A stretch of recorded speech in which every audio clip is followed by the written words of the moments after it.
Hi there. I'm not sure what I'm doing out here today. It's cold, it's wet, it's windy, and I could be doing better things, I think, with my time. So I'm calling it a day. We don't have to be detecting all of our free time, quite honestly. But I do have one signal here, and I've just cleared away the area, and I can see it's small and round. And I think it's either a hammered coin or it's a button. Either way, once I've dug it, I'm going home. But I did put in one of the community posts very recently whether you'd like to see what happens to the finds and all the things that I find, where they go, what I do after I found them. And we had a really positive response. So whatever that is, we'll take it back and I'll show you what happens to it next. See, I've cleaned the area roughly, and there it is. I think it's a button, annoyingly.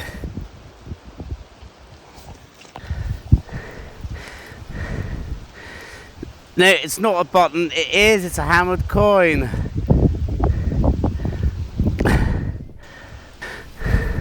Hooray! Right, brilliant. It means I can go home. I haven't been out here very long, but I'm not enjoying it. So let's take this back, clean it up, and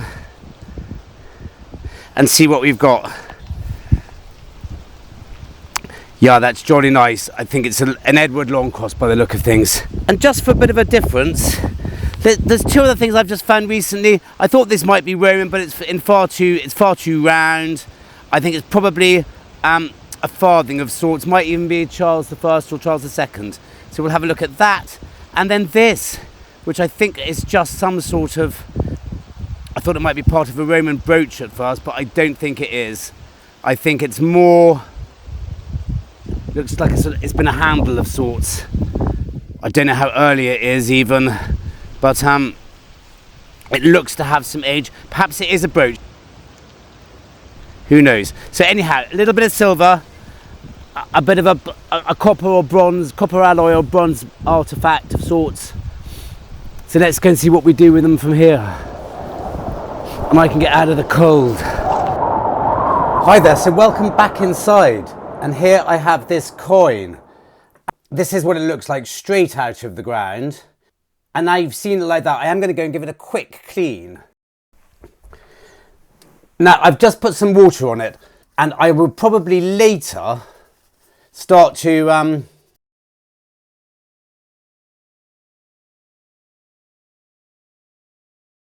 maybe just give it a little bit of a toothpicking and some lemon juice. I used to clean hammered coins within an inch of their lives, like these two, which actually I think have come out really quite nicely. But some would say, and probably most of you would say, that they're over cleaned. This one could definitely do with a bit more of a clean. It's not coming out particularly well at the moment. But I think it's a Longcross. It's an Edward Longcross of sorts. And I think that will come out really quite nicely. So once I've got things back and cleaned up a bit, the next thing I do is photograph them more often than not if they're any good, just for a record and to put in videos, and also obviously to send to forums like the Detecting Hub if I need help with identification. But it's very good just to have a record of everything as well. We won't go into the portable antiquities scheme and flows in this video. They're not my favourite topic at the best of times. So when I say recording finds, it's mainly for my own personal use. What tends to happen, I'm ashamed to say, it takes me months to actually start sorting everything out. What you tend to get is little piles of stuff everywhere until I actually discipline myself into getting the whole lot together and sort it out and everything into its proper place. I've got piles here, I've got a little pile there, I've got a pile up here. I've got an ashtray there. There's little bowls and piles of things everywhere, but that's where, as an antique dealer, my collector's nature comes into use. I do have places to store everything.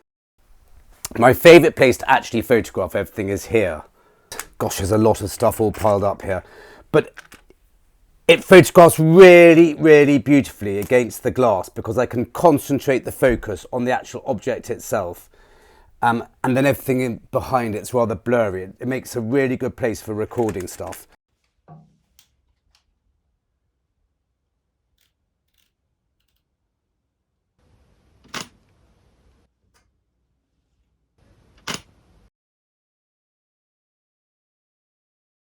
But this is just the perfect example of how everything just amasses up. I mean, just look at all this.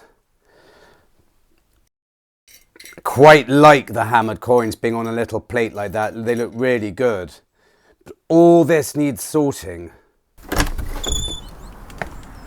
Gosh, you're going to be absolutely horrified, but this is what happens. So I get back from a session and I just tip everything up on this table on a piece of cardboard initially so it doesn't fall through. You know, all the little bits don't fall through the slats. Everything starts there, and then anything nice gets moved inside. Right, okay, so this is where the fun starts. Here. Right, so this is about 3 months worth of the stuff which needs sorting, not the rubbish. Or, in fact, there's probably quite a lot of rubbish here. Well, not rubbish, but Georgian coins, you know, I'm not absolutely crazy about, but anything that should not be thrown away is on this table. And most of the things that do need to be thrown away are on that table outside.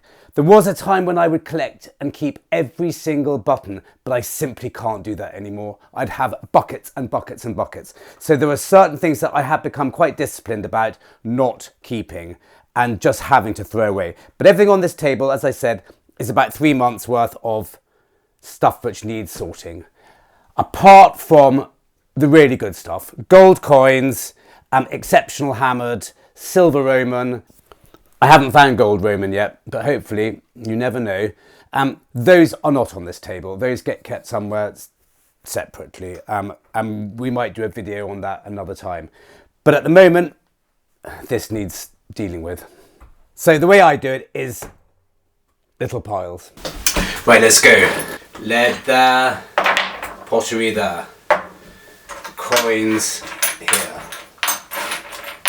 All coins to start off with, tokens, fossils there, buckles there, Roman coins here.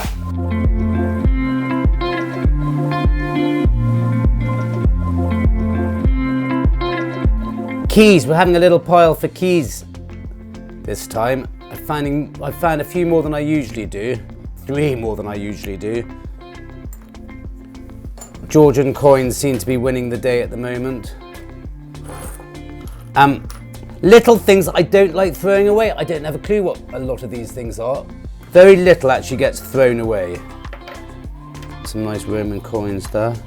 Oh, look at these, I'd forgotten about these tiny little beautiful bronze beads. They definitely need a place. Rubbish will find its way here, then there will be a pile for that as well.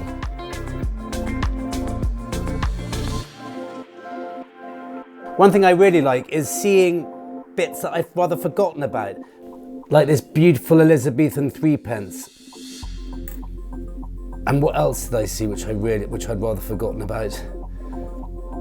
Yes, that.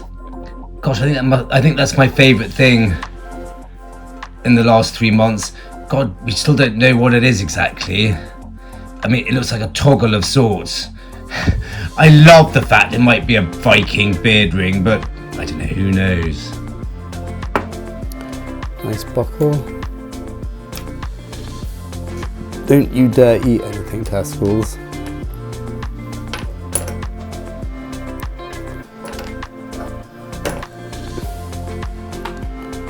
I'm not very good at being too ruthless. I tend to keep most bits, but then I have space for most bits, so it's not too much of a problem. What that is. Right, we're pretty much done. And I mean, it's fascinating. As I said, the really good stuff is not on this table. That gets put away fairly quickly. but everything else is. So, quite a few hammered coins. Quite pleased with that for 3 months. Not bad at all. There's the old parrot. I mentioned in a video fairly recently, I find so many more hammered coins than I do jettons. Look, this is the amount of jettons in 3 months. Apart from that really good English one. 1, 2, 3, 4, 5. 5 jettons. What? I mean, it must be 30, 35, 40 hammers there. Quite a few Roman coins there. Again, not including silver ones. A lot of Georgian-y stuff. A few buckles. I mean, a few buttons, nice buttons. Lots and lots of buckles. A few quite nice hoops. Oh, I really like that. KN, it says on it. It's obviously a bit of silver. To have gone round, gosh, in a pot of KN, I imagine.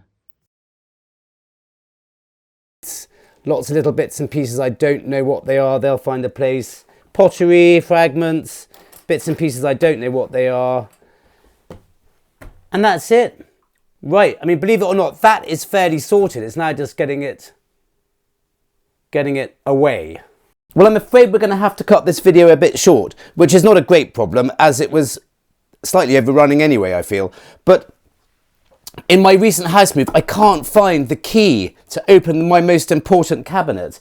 And part of what I wanted to do was move things from here into the new one here, which is completely empty and has loads of space.